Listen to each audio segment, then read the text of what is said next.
தமிழ் சரி டாக் நேயர்களுக்கு வணக்கம். உங்களுடன் பேசுவது உங்கள் சரவணன். இப்போ நம்ம பார்க்க போகிற படம் பேரன்பும் பெரும் கோபம் அப்படிங்கிற படம்.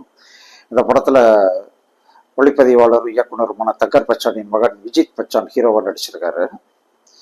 இவர் ஹீரோவாக நடிக்கிற முதல் படம் இது. இந்த படம் ஒரு சாதிய ரீதியிலான கதையை சொல்கின்ற திரைப்படம். இதில் ஹீரோ வந்து 3 கெட்டப்பில் வர்றாரு. ஃபர்ஸ்ட் ஒரு கல்லூரி மாணவர், அப்புறம் ஒரு இளைஞர், அப்புறம் வயதானவர் கேரக்டர். தேனி மாவட்டத்தில் இருக்கிற அரசு பொது மருத்துவமனையில் தலைமை மேல் நர்ஸாக இருக்கார் விஜித் பச்சான். அந்த ஆஸ்பத்திரியில் ஒரு குழந்தை காணாமல் போச்சு. அப்போது தமிழ்நாட்டில் சுகாதாரத்துறை அமைச்சராக இருப்பவர் மைம் கோபி, அவர் அந்த தொகுதிக்காரர் தான். ஸோ அவருடைய சொந்த தொகுதியிலேயே சொந்த தொகுதியிலேயே கவர்மெண்ட் ஆஸ்பத்திரிலேயே ஒரு குழந்தை காணாமல் போச்சுன்னா எப்படி இருக்கும் அப்படின்னு சொல்லி நிறைய பரபரப்பாகுது. மீடியாவில் பயங்கரமாக பேசுகிறாங்க. அதனால அவர் போலீஸுக்கு ப்ரெஷர் கொடுக்குறாரு. போலீஸ் விசாரிக்க ஆரம்பிச்சு எல்லாரும் கடைசியாக விஜித் பச்சானை கை காட்டுறாங்க. விஜித் பச்சானை கேட்டாமல் நான் தான் கடத்தினேன் அப்படிங்கிறாரு. ஏன் கடத்தினேன்னு சொல்ல மாட்டேங்கிறாரு. இப்போ அந்த குழந்தை எங்கே இருக்கு சொல்ல மாட்டேங்கிறாரு. இவரை ஜெயிலில் வைக்கிறாங்க. வச்ச பின்னாடி அவர் ஜெயிலில் இருந்துட்டு அமைச்சர் மைம் கோபி, அவருடைய தம்பி, அவருடைய சகலை எல்லாரையும் போனை போட்டு மிரட்டுறாரு. அப்போ வேணும்னு தான் உள்ளே போயிருக்காரு அப்படிங்கிறது அப்புறம் போலீஸ்காரங்களுக்கு தெரியுது. அப்போ ஏன், எதற்காக இந்த வேலை, எதுக்கு இவர் ஜெயிலுக்கு போறாரு, எதுக்கு இவர் வேணும்னே பண்றாரு, எதுக்காக அந்த 3 பேரை மிரட்டுறாரு அப்படின்னு விசாரிக்கிற ஆரம்பிக்கிறாங்க. அதுதான் இந்த படத்துடைய திரைக்கதை. பேரன்பும் பெரும் கோபமும். பேரன்பு காட்டணும், ஆனா அந்த இடத்துல கோபம் இருக்கக்கூடாது. ஆனா பேரன்பும் பெரும் கோபமும் சேர்ந்துச்சுன்னா என்ன ஆகும் தெரியுமா? பேரன்பு முன்னாடி பெரும் கோபம் நிற்க முடியாது அப்படிங்கிறது தான் இந்த படத்தோட அடிப்படை கரு.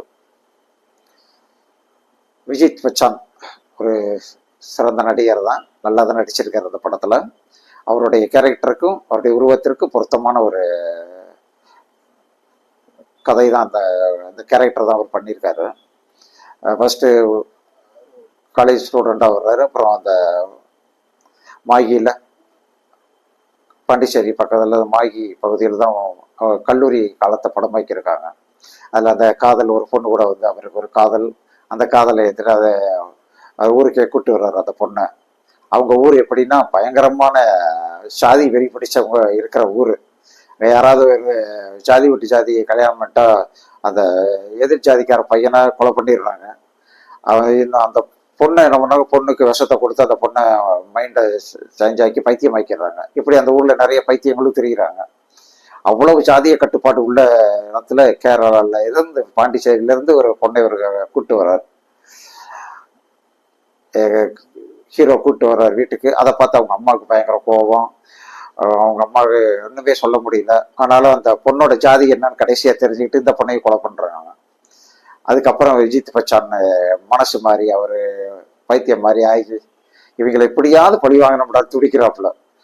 அந்த சாதி வெறி பிடிச்சவங்க பழி வாங்கணும்னா அதை கரெக்டாக தன்னுடைய பதவியை பயன்படுத்தி பழி வாங்குறாரு. அது என்ன அப்படிங்கிறது சுவாரஸ்யமான ஒரு ஸ்கிரீன் பிளே.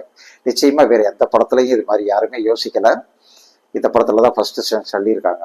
ஏன்னா எல்லா படத்துலையுமே சாதிய பாகுபாடுகளால் பாதிக்கப்பட்டவர்கள் நிலைமை இதுதான் அப்படி சொல்லி படத்தை முடிச்சிருப்பாங்க. ஆனா திருப்பி அடிக்கிறத சொல்லியிருக்க மாட்டாங்க. ஆனா இந்த படத்துல திருப்பி அடிச்சிருக்காங்க. ஆனா எப்படி திருப்பி அடிக்கிறாங்கன்றதா சுவாரஸ்யமான ஒரு விஷயம். அழகா பண்ணியிருக்காரு அதுல விஜித் பச்சான். அவர் அந்த பொண்ணுக்கு ஹீரோயின் பொண்ணு கண்ணிலேயே அந்த பொண்ணு நிறைய காட்சிகளை நடிச்சிருக்கு. ரொம்ப அழகா நடிச்சிருக்கு அந்த பிள்ளை. அதுலேயே அந்த பொண்ணு சாகிற சைன்லாம் அந்த பொண்ணோட உடல் மொழி லாங்குவேஜ் பயங்கரம், நமக்கே பரிதாபமா இருக்கு. அவ்வளோ அழகா நடிச்சிருக்காங்க. அவர் அந்த விஜய் பச்சானோட அம்மாவை நடிச்ச சுபத்ரா ராபர்ட் ஒரு கொலைவெறியோட நடிச்சிருக்காங்க அந்த படத்துல. அவங்க அந்த சாதி வெறி அவர்களுக்குள்ளே இருக்கு, தூண்டி விடுறதுக்கு ஆள் வேணும். அதுக்கு அவர் கிடைமை பயன்படுத்துறது எல்லாரும் பக்தியை. அந்த ஊர் கோயில் வரி அவங்ககிட்ட வாங்க மாட்டோம் அப்படி சொல்றதே ஒரு ஊருக்குள்ள இருக்கணும் எப்படி அவமானமா நடக்கிறாங்க. இன்னைக்கு அதை தான் நடக்குது எல்லா ஊர்லயும். போடா கொடுத்தா கூட கொடுக்காடி போக்கு ஆண்ட வேணா பார்த்துக்குவோம் அப்படின்னு சொல்லிட்டு யாருமே போக மாட்டேங்கிறாங்க. மற்றவங்களும் கோயிலுக்கு போறாங்க. மற்றவங்கள்ட்ட வாங்குறீங்க, என்கிட்ட வாங்கல, உரிமையா சட்டை போடுறாங்க. அதை மிகப்பெரிய விஷயமா எடுத்துக்கிறாங்க அந்த மக்கள். அது ரொம்ப தப்பு. அதைத்தான் இந்த இயக்குனர் டயலாக்லயாவது சொல்லியிருக்கணும். அந்த டயலாக்ல கூட அந்த இயக்குனர் சொல்லாதது ரொம்ப தப்பானது தோணுது. அந்த டயலாக்லேயே ஒரு இடத்துல சொல்லியிருக்கணும். அவர் ஜாதி வெறி பிடிச்ச அமைச்சர் மைம் கோபி, அவர் சும்மாவே சொல்ல வேணாம், வில்லன் கேரக்டர்லாம் அல்வா சாப்பிட்ற மாதிரி அவ்வளோ அழகா அல்வா சாப்பிடுவாரு. இந்த படத்துலையும் அவ்வளோ வெறியா காட்டியிருக்கிறாரு, மந்திரி அமைச்சரோட வெறியா. அப்புறம் அவர் தம்பியை நடிச்ச அருள்தாஸ், சகலையா நடிச்சவங்க எல்லாருமே ஒரு சாதி வெறி தான் நடிச்சிருக்காங்க. ஆனா கடைசி அவங்க 3 பேருமே அல்லல் பண்றாங்க பாருங்க. பிள்ளை நமக்கு இப்பதான் பிறந்தானா அப்படி சொல்லி, அதான் உண்மையான திருப்பி அடிக்கிறது, அதான் கரெக்டான அடி. அந்த அடி படத்துல ஒளிப்பதிவு பிரமாதம். தினேஷ்குமார் அழகான ஒரு ஒளிப்பதிவு, அந்த கிராமத்தை அழகா காட்டியிருக்காங்க. அதே மாதிரி இந்த மாகி பகுதியில ஷூட்டிங்கையும் மாகி பகுதியை அழகழகா ஷாட்டில் வச்சிருக்காங்க. நிச்சயமா ஒளிப்பதிவு இந்த படத்துக்கு ஒரு பெரிய பலம் தான். இசை நம்ம இசைஞானி இளையராஜா ஒரு 3 பாடல்கள் கேட்குற மாதிரி இருக்கு. நான் பின்னணி இசையில கொஞ்சம் எந்தெந்த இடத்துக்கு மியூசிக் வேணுமோ அதையெல்லாம் போட்டு கொஞ்சம் சோகத்தை நமக்குள்ள கிரியேட் பண்ணியிருக்காரு சாமி. அந்த வகையில் அவர் கண்டிப்பா அவர் கையெடுத்து கும்பிடுறோம். இந்த படத்துக்கு அவர் என்ன செய்யணுமோ அதை கரெக்டா நியாயமா செஞ்சுட்டாரு. இந்த படத்துல இயக்குனர் சொல்ல வந்த விஷயம் அதுதான். நீங்க சாதியை வைத்து மக்களை பிளவுபடுத்தி மக்களை கொலை செய்து ஆணவ கொலையை செய்து இந்த மாதிரி எல்லாம் செய்யறவங்களுக்கு திருப்பி நம்ம ஏதாவது பதில் சொல்லிதான் ஆகணும், வேற வழி இல்லை. ஆனா அந்த பதில் அவங்க வீட்டிலேயே வருத்தப்படுற மாதிரி வச்சா மட்டும்தான் அவங்களுக்கு உரைக்கும், இல்லாட்டி உரைக்காது அப்படின்னு சொல்லி இந்த படத்துல ஒரு போட்டிருக்காரு. கண்டிப்பா இதை ஏற்றுக்கொள்ளக்கூடியதுதான், பாராட்டக்கூடியதுதான். வேற வழியே இல்லை, இப்படி செஞ்சாதான் அவங்க அடங்குவாங்க. அதனால சாதி வெறி பிடித்தவர்களுக்கு எதிராக எழுதப்பட்டிருக்கும் இந்த படம் நிச்சயமா பாராட்டக்கூடிய ஒரு திரைப்படம். இயக்குனர் சிவபிரகாசை நம்ம மனதார பாராட்டுகிறோம். நல்லதொரு படம் தான் கொடுத்துருக்காரு. தன்னால முடிஞ்ச அளவுக்கு இயக்கம் செஞ்சிருக்காரு, முடிஞ்ச அளவுக்கு மேக்கிங் பண்ணியிருக்காரு. அதனால இந்த படமும் பாராட்டக்கூடிய ஒரு திரைப்படம். அவசியம் பாருங்க. நன்றி, வணக்கம்.